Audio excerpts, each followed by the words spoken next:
Stop scrolling. If you've ever asked who actually owns a song, or you've been on a hit record but never seen the money, this video is for you. Because one of the biggest reasons artists fall out, friendships break, and money gets lost is simple. Writer's share was never agreed. Today, I'm going to break down writer's share clearly, using a real-world example you will recognize immediately. Let's get into it. First, understand this. Every song has a composition. The composition is the lyrics and the melody. And anyone who contributes to the lyrics or melody is a songwriter. Not the artist, not the brand, not the person who pays for the studio, the songwriter. Now, let's use a common example. If artist A makes a song, artist B is featured on the song, and producer C makes the beat. Here's the key question. Who owns the song? The answer is they all do, but in percentages. Now let's break it down properly. Artist A writes their own lyrics, artist B also writes their own lyrics, and producer C creates the instrumental. That producer didn't just make a beat. If the beat contains melody, chords, or musical arrangements, and almost all the beats do nowadays, the producer is also a songwriter. So now, we have 3 contributors to the composition. That means the writer's share must be split. The most common starting point is this. The composition always equals 100%. And that 100% must be split between everyone who contributed creatively. A simple example could look like this. Artist A gets 40%, artist B gets 40%, and producer C gets 20%. And here's why. Because artist A and artist B wrote verses and melodies, while the producer created the musical foundation. But here's the truth most people don't like hearing. There is no automatic split. This is just an example. There is no law that says verses are worth more than beats. There's no rule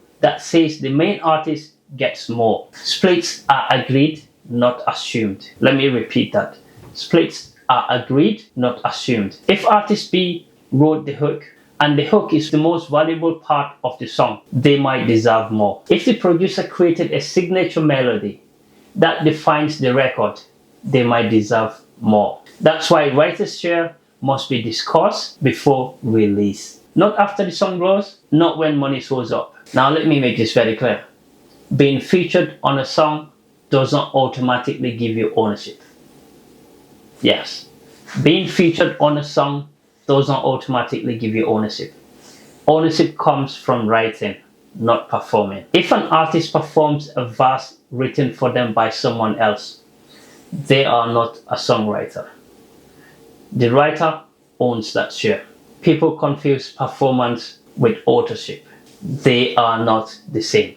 And here's the most important part. Once writer's share is agreed, it must be documented. Yes, once writer's share is agreed, it must be documented.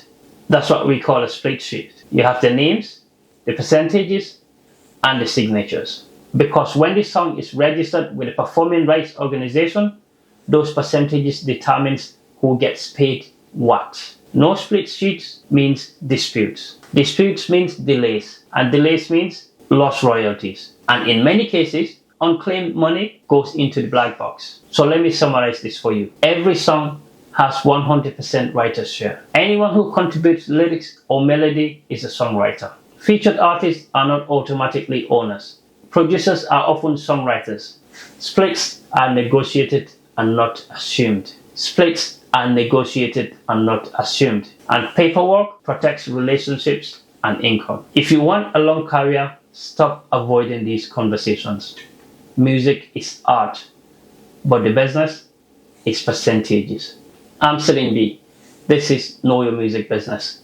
If this helped you, share it with an artist or producer you've worked with. And follow this page because next, we will also discuss the master recording, which is the second copyright you have in a song. Every song has 2 copyrights. The composition, which we're talking about today, and the master recording, which we will talk about later. Peace.